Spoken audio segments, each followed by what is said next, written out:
Tahun baru seolah-olah tiada erti jika kesedaran sivik terhadap kebersihan masih diabaikan. Ketibaan tahun baru lazimnya disambut dengan pertunjukan bunga api dan acara pengiraan detik ke-1 Januari di pelbagai lokasi.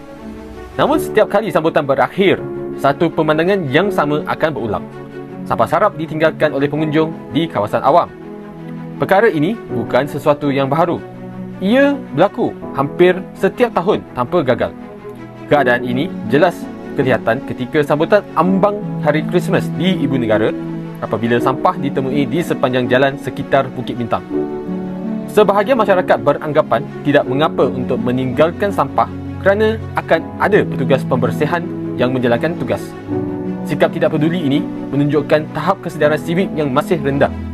Sampah bukan sahaja mencacatkan pemandangan bandaraya, ia juga akan masuk ke longkang dan sungai sebelum mengalir ke laut. Kesan akhirnya ialah pencemaran alam sekitar yang semakin serius. Tanpa disedari, tabiat kecil ini menyumbang kepada pembentukan timbunan sampah berskala besar. Kesedaran sivik penting dalam kehidupan kerana ia membentuk individu yang bertanggungjawab dan berakhlak. Kita mampu menjaga kebersihan di rumah sendiri, namun kita sering gagal menjaga kebersihan bandaraya dan alam sekitar yang dikongsi bersama.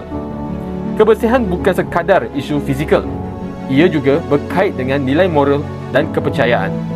Setiap agama menekankan kepentingan kebersihan sebagai asas kehidupan yang baik. Perubahan tidak boleh hanya dituntut daripada orang lain. Ia mesti bermula dengan diri sendiri. Tidak salah untuk meraihkan apa jua sambutan atau perayaan.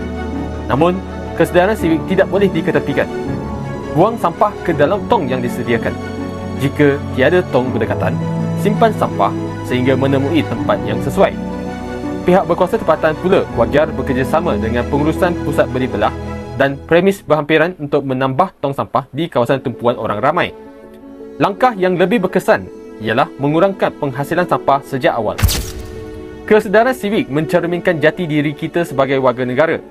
Kebersihan bandaraya ialah tanggungjawab bersama.